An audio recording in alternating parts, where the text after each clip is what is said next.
never slow up, no I don't take shit. I got no love for the fakeness. If you wanna play tough and wanna hate this, I'll always show up. I don't ever slow up, no I don't take shit. I got no love for the fakeness. If you wanna play tough and wanna hate this, I'll always show up and make a statement. I don't ever slow up, no I don't take shit. I got no love for the fakeness. If you wanna play tough and wanna hate this, I'll always show up and make a statement. Everything I do so instinctive and so passionate. Every word I move so descriptive like an adjective. I got a vendetta against people who patented being negative when you should be. Alright, hey you guys, as you know, I just recently have taken my official break from the early childhood, or should I say, honestly, the educational field in general. Overall, there were great pay rates, but I have gotten no nibbles on any freaking job offers that I've sent out for applications within the past recent months. I also sent out notions of opening up a new facility to connect with, families within the area and offer affordable rates. While speaking to people, they loved the idea, but I got no freaking, feedback as towards, if I should move forward with it or if there would be any interest. So as you guys know, I've never been one to literally put my full foot into anything if there are no takers, so it's kind of just set on the back burner. If it happens to be something that's feasible later in the future, it may take place, but if not, it's something that, I can deal with that. I do love the kids, I love the family freaking aspect, I love people in general, but if it's something that I can, stray from because there's no interest in it, honestly, I'm not going to knock it whatsoever. Alright, you guys, so I did a tad bit of research before actually, starting the facility. As me and my grandma are working on closing out her facility in Uptown in the Fulton Market area, we were talking about, the amount of funds that go towards, the daily operations, a lot of factors that kind of, lead to a lot of daycares closing, and a lot of things that are also the enticing factors as towards the pay rates also, and then the behind the scenes as towards, the comparisons in pay rates, because a lot of people think, oh my gosh, if you're like a lead teacher from an assistant teacher's perspective, you're making like bank compared to me, like there's no freaking way that you're making that much. And then for lead teachers to assistant directors, it's like, oh my gosh, so you're making bank compared to me. And then from assistant directors to directors, the same exact freaking reflection point. But when you actually look at the numbers, there is not actually a big freaking, there's not that big of a difference in the amount of funds that each makes from each increment, but from the lowest point, from the assistant teacher to director, there's like, kind of like a big, difference, but from each increment from one below to the next, it's really not that freaking cray, and it's as expected for any career field with the freaking, promotion rates and the, initial signing rates also. So you guys want to bring you through a bunch of the numbers, and hopefully this helps anybody looking to open up a childcare facility and to reflect on the daily notions of the typical amount. And this is also going to compare the aspects of nannying to daycare workers before we start going into the funds that go towards a daycare facility, the pay for employees, the enrollment rates, the pay for student enrollment rates, the total, revenues minus expenses, and then the final breakdowns. And there is a lot, you guys. I did a bunch of freaking numbers, breakdowns. I was able to base a bunch of this off of my own numbers that I know from working within the industry as a lead teacher and assistant teacher, and as I gained the insights from my director's courses, and as I worked towards opening up my own facility, I also got to prepare myself for the role of a director of my own facility also. And then I also did some research into becoming an assistant director a few years ago after I got my associates in early childhood education, as well as my associates in criminal justice, and then was working on my bachelor's for public administration. So freaking tedious, you guys, but get ready for the numbers. I'm also going to include it in the description, so for anybody who actually, dabbles within the field, you'll be able to see the numbers and then know these rates. You can also copy it and save it and use these while managing your own facilities. And if you're interested in doing so also, these numbers will help you a lot and actually, kind of bring you back to that sense of maybe this is something that I can do, that I not only am driven to do, that I've thought about doing, but that also has the numbers backing up. So nanny wages minimums of around $350 per week per child most around $750 per week per child, totaling to around $1,400 per month at the rate of $350 per week per child. At the rate of $750 per week per child, they total around $3,000 per month. And that's like the kind of like brief breakdown as towards the nanny aspect, and then we're going to compare to the typical daycare worker wages. So typically around $660 at a rate of $16.50 as the hourly rate per week for the care of 6 to 18 children. As the amounts of children kind of increases, you have more teachers within the classroom, but your rate stays the same that you make, as well as your pay. This rate totals at around $2,640 per month before taxes. So while you can make $1,400 per month for caring for one child at the rate of $350 per week, you can make $2,640 per month before taxes while assisting with 6 to 18 children within a classroom with other teachers assisting. Enrollment rates. Now this one is going to go into the facilities breakdowns, and it's going to actually cover the enrollment rate costs per child, per week, typical enrollment counts, and then we're going to go into the numbers, the children, for the age groups, and then the wages of employees, and then we're going to get to those big numbers, those big totals, and then we're going to do the big expenses breakdowns, and then kind of touch base on everything. And as I stated before, you can also go check out the description as I am explaining this now, or later if you want to just go check out the numbers and see what the heck I was trying to explain to you that like you couldn't even freaking process because there are just so many numbers and aspects. It's going to be down there for you guys to literally just go through it. I always break it down as like, you know, a crash course for dummies, because I'm trying to word it, so I have to make sure that my note section not only covers each aspect, but it's also broken down in a way that I can explain it to you in a conducive manner throughout the freaking process, but also, you know, something that can be read by others later and understood. So enrollment rates, $650 to $1,000 per week per child is the typical average daycare enrollment rate per week per child. Typical full enrollment counts, let's see. Infants, let's see, did I add in numbers for this one?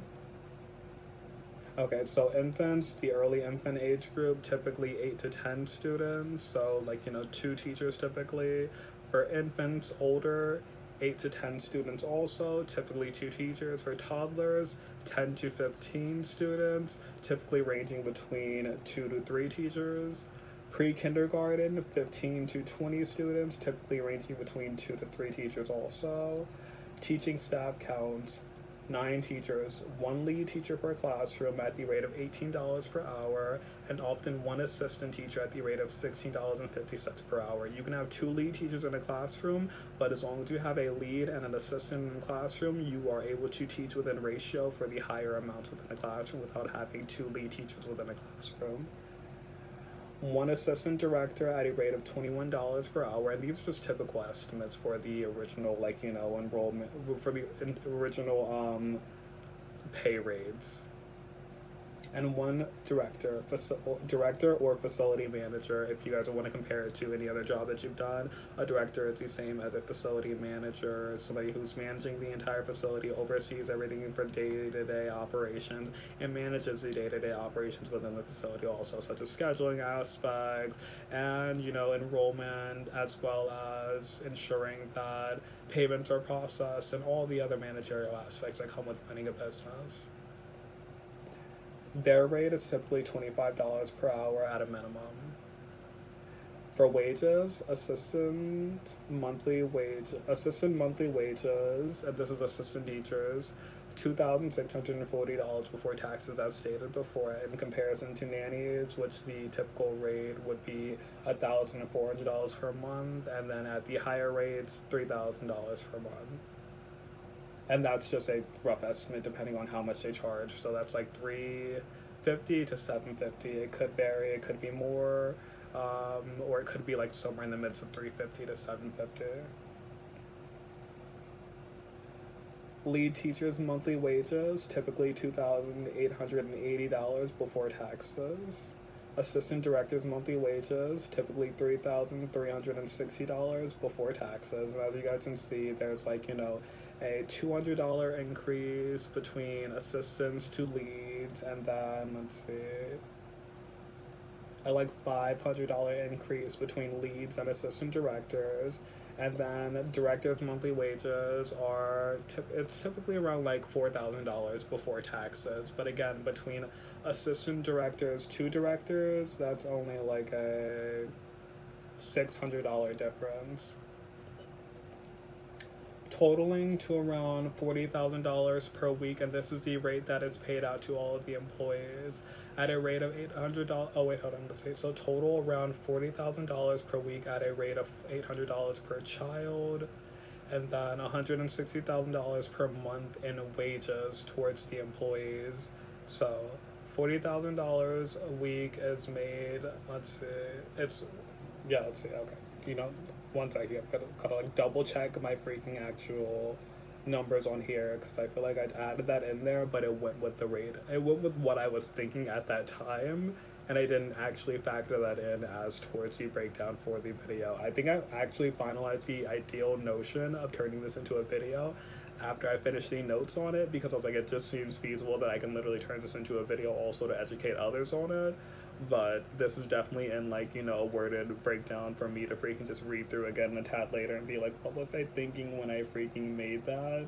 And then kind of tweak it a bit to be more so again, something that's easy to be heard, thought, and understood while being read. So let's see, total around $40,000 per week at a rate of $800 per child, $160,000 per month wages totals, assistants. So the totals around $40,000 per week at a rate of $800 per child, meaning $160,000 per month was the total revenue to be made from the children within the facility. Wage totals, assistants, $13,000 and $200 per month for 5 assistants. Leads, $11,520 per month for 4 leads. Assistant directors, $3,360 per month. Directors, $4,000 per month. For total wages, $32,080. Total income minus wages, $160,000 minus $32,080, total to $127,920 as the total revenue made minus wages. For the cost of the facility, rent was typically set around $30,000 at a rate of $20 per square feet, and this is for the breakdown for 1,500 square feet. So for 1,500 square feet at a rate of $20, the total cost would be $30,000 per month to rent the facility. Final total cost minus wages, $127,920 minus $30,000 equals, oh my gosh, and I'm literally reading it the way I broke it down so I can read it as like a literal equation while it's doing the math on it. It totals to $97,920 as the total before tax deduction. So then whatever is your remainder after all the taxes are taken out throughout the entire process would be the total revenue made after all the funds are covered. So the only expenditures after that would be like utilities and the cost of living for the facility owners or investors. So that is anywhere between, let's see, $75,000 to, I would say, around like $90,000 with all the taxes deducted throughout the process of revenue in the end to be used to cover then the final utility costs and pay out the facility owner and the investors if the investors are involved in the process. So If that helped anybody get enthusiastic about, opening up their own childcare facility, go ahead and look below, read the breakdown as towards the information pertaining towards all the aspects that you would need to know, and let me know if it helps at all. Hopefully you guys got to get some great insight, work on your own, plans while moving forward. If you already own a facility and you're checking this out and you're like, it's great to know that that's the number of breakdowns that I typically don't focus on or check out. If you work within a facility and you've always wondered, what are these numbers leading up to? What the heck, are the totals? How does all this figure into the equations? How do we never have that deficit point? Sometimes I feel like we don't have enough kids, and I'm like, how do they still have enough to keep all of us employed?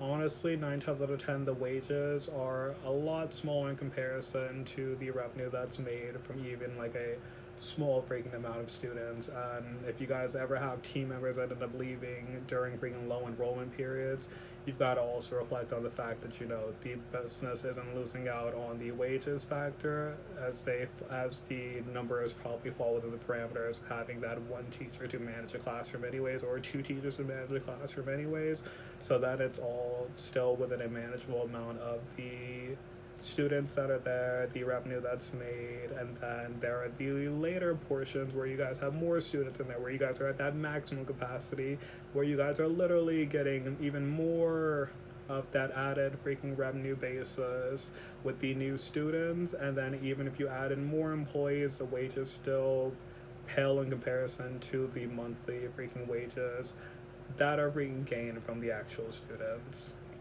Alright, you guys, so for my educators, as you guys know, although we try not to nerd out too much, it's a freaking part of life. It's what keeps it fun and interesting here. So if you guys want to nerd out, go check this freaking stuff out, gain some freaking, extra knowledge and insight. And if I was able to help you throughout the video process and it all kind of clicked for you already, I'm glad I could freaking help out also. But yeah, this is the breakdown of what's going on for our nannies and early childhood educators. And I hope I helped you guys. Love you, and I'll talk to you later. Enjoy your summers.